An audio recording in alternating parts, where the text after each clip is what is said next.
Et toujours au chapitre social, la grève de 24 heures dans les prisons s'est terminée hier soir. Les détenus peuvent à nouveau recevoir des visiteurs. Les syndicats prévoient de nouvelles actions pour réclamer une revalorisation des salaires. Le mouvement d'hier s'inscrivait dans le cadre d'un préavis de grève pour l'ensemble de la fonction publique fédérale. Et puis au chapitre judiciaire, le jugement dans l'affaire Bruxelles Propreté sera rendu le 15 mars prochain. L'agence régionale bruxelloise de propreté publique est poursuivie pour non-assistance à personne en danger et homicide involontaire après le suicide d'un employé survenu en 2016. Il s'était donné la mort après avoir dénoncé à plusieurs reprises depuis 3 ans qu'il était harcelé par l'un de ses supérieurs. Hier, l'auditorat du travail a requis une amende pénale de 50 000 € à l'encontre de Bruxelles Propreté. Toute l'info sur BX1.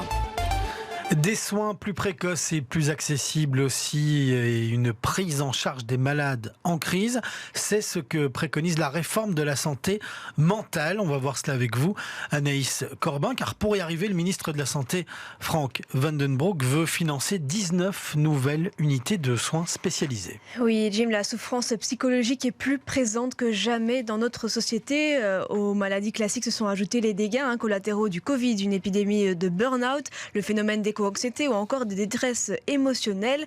En conséquence de quoi, les services concernés sont saturés toute l'année. Les temps d'attente sont longs, particulièrement à Bruxelles. De plus, l'hospitalisation sous contrainte est en hausse régulière.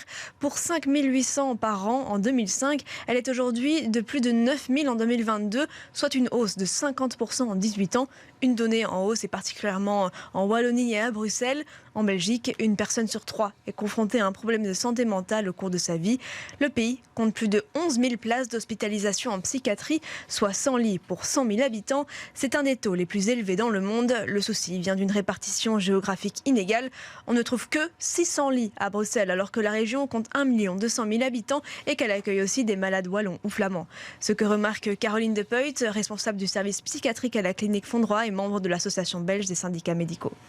Dans mon hôpital, à Epsilon, l'entièreté de nos lits sont pleins.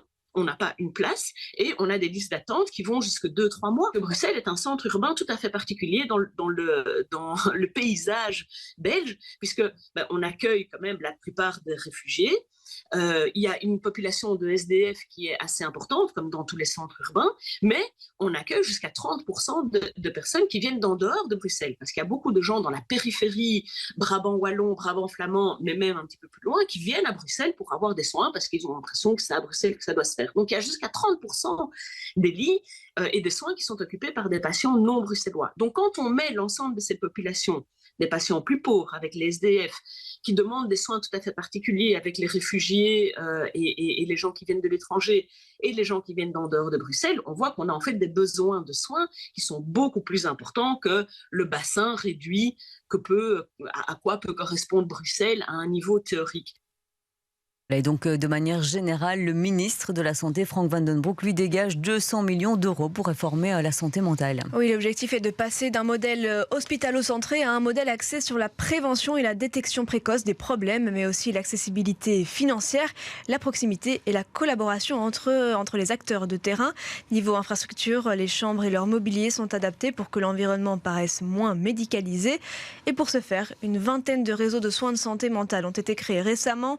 La réforme prévoit une enveloppe de 15 millions d'euros pour la création d'unités de soins intensifs psychiatriques afin de diminuer les restrictions de liberté, le temps d'hospitalisation et les listes d'attente. Caroline De Peut nous explique ce modèle.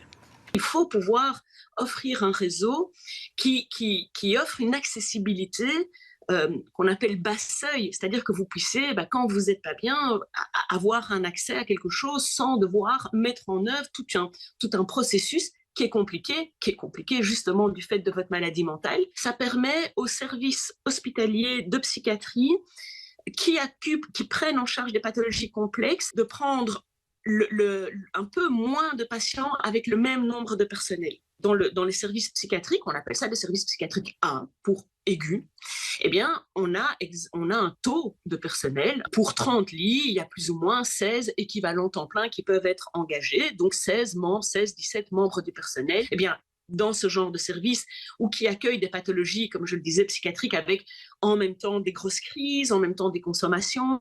Donc, quand il y a comme ça plusieurs choses qui s'en mêlent, eh bien, il y a là le même nombre de personnel. Or, les situations sont beaucoup plus difficiles, il faut un accompagnement qui est beaucoup plus serré. Eh bien ça, il n'y avait pas jusqu'ici en psychiatrie, il n'y avait pas d'unité de soins intensifs psychiatriques, si vous voulez. Eh bien c'est ça l'idée, c'est de pouvoir là avoir un encadrement plus important pour un nombre réduit de patients et pour pouvoir les accompagner de façon plus individualisée. Voilà, c'était donc Caroline Depeut, la responsable du service psychiatrique de la clinique Fonroy. Merci beaucoup Anaïs Corbin pour toutes ces explications.